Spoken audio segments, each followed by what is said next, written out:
It's one of the names that all my colleagues like me to take control of, that one. Yeah, I'm not going to try that one.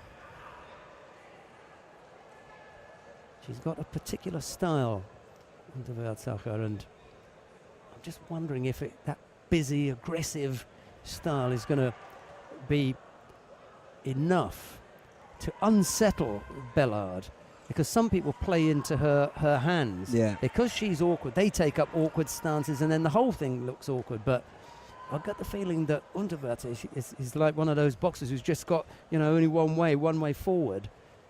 Yeah, and she's also left-handed, so I think that's going to be an added advantage. A lot better. Yeah, a lot better. When it's right on right, it's a lot tougher to fight Bellard, but...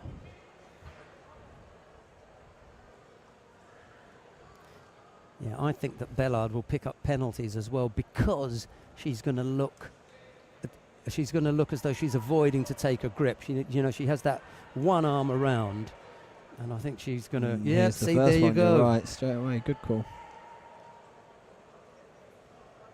You have to look as though you want to get engaged with your partner, Oh, could be a score here. I think she's used her head. Used her head to advantage there. We all tend to do that at some point in our career. It hurts a lot, but it's going to stop a score. Few calls of Yuko, probably from the Austrian teammates. See, that's why I think she's got an advantage. She can keep her attack rate up because she can come around the back. The left as well. Oh. We called Mate already. Yeah. I don't think Bellard is comfortable against Unterwurzacher at all, and she's going to... She can't take time to set her attacks up. She's going to throw her attacks in when they're not ready. It's another Judo. Yeah, they're going to look unfinished. Yeah, she rushes, doesn't she? Yeah. This is the... Look, everything about it. I mean,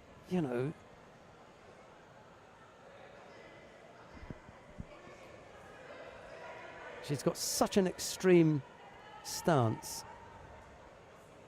It reminds me a little bit of Yo Abigail in the under 78 kilo category, the tall Hungarian. She used to do it from the wrong side. Of course, she can't do it as much now, but she liked it from the wrong side. Is that right?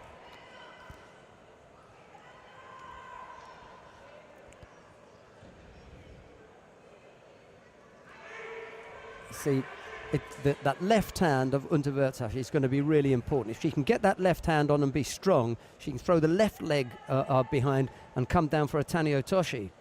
She's got it around the waist at the moment. See, this has become more popular, this side-on stance, because you can't catch a leg. So without the leg grabbing, you can't ride and roll, which was usually very popular maybe 5, 6, 7 years ago.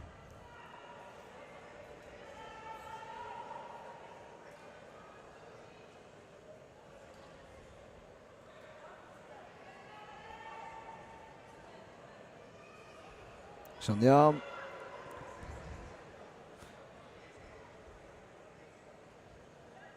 And that was a missed opportunity. Intense, isn't he? He's always so intense. Yeah.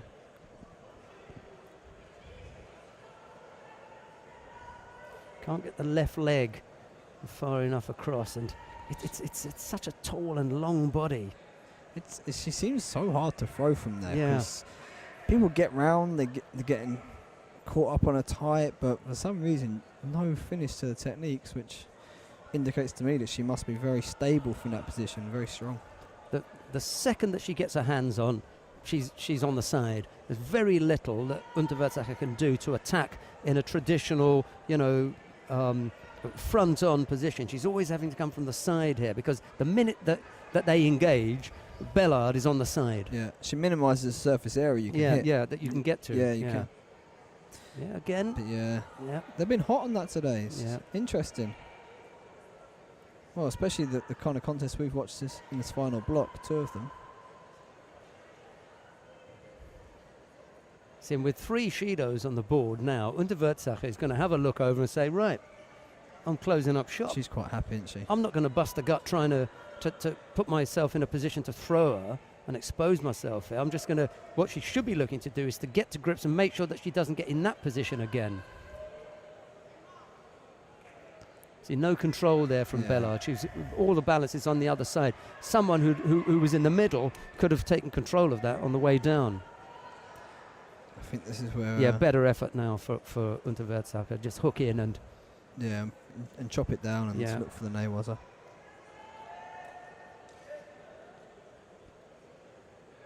There'll be a whole host of people listening out there who are going to congratulate you on your pronunciation there. So often we get native English speakers, I'll just call it native English speakers, to come up and say Niwaza. But your Niwaza was, well done, Colin. It's all that time you spent in Japan, I suppose. No, I practice in the mirror in the mornings. Oh dear. No, I don't. I don't think anybody believed that. That's all right then. I don't know. Oh, that was very close. I mean, that's what she's got to avoid, giving up a score. The better thing would be for her to score herself. That was almost a carbon copy. I thought you had a replay up. It was a carbon copy of the first one.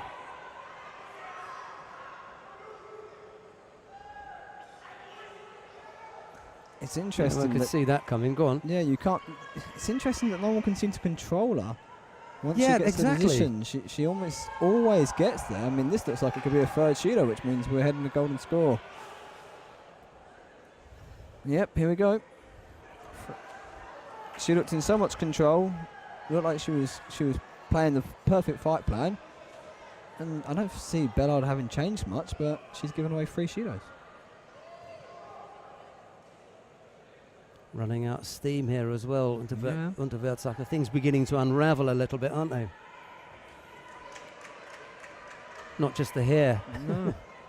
Exactly. She's going to struggle if this hits when it hits golden score.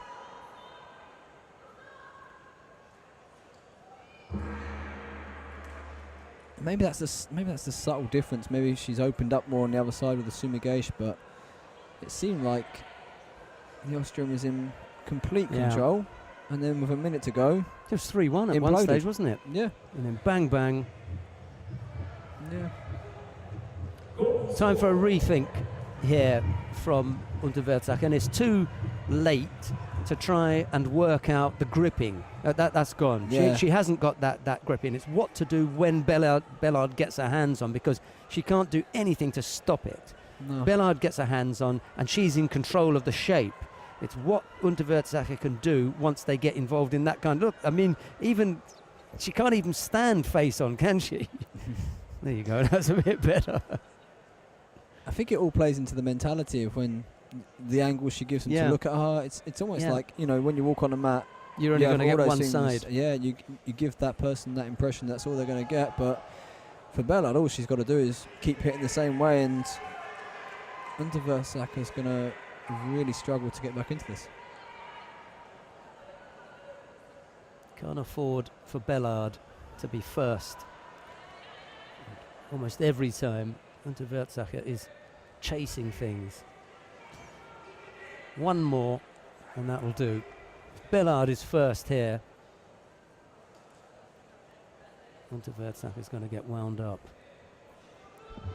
She might get away with this one. For me, it looks like she's run out of steam, if I'm perfectly honest. Yeah. He didn't give her long, did they? 28 seconds. Yeah. I think that's the protocol when it hits golden score. You've got to be looking to score early. Yeah. You let a couple of exchanges pass you by, and that's the result. It's difficult to... If we look at the overall shape and presentation of Bellard's win here, it's difficult to put your... this is a gold medal match. It's difficult to put your seal of approval on that as a Grand Slam winning performance, just looking at that final. But she got there, she's won it, it's difficult to take it away.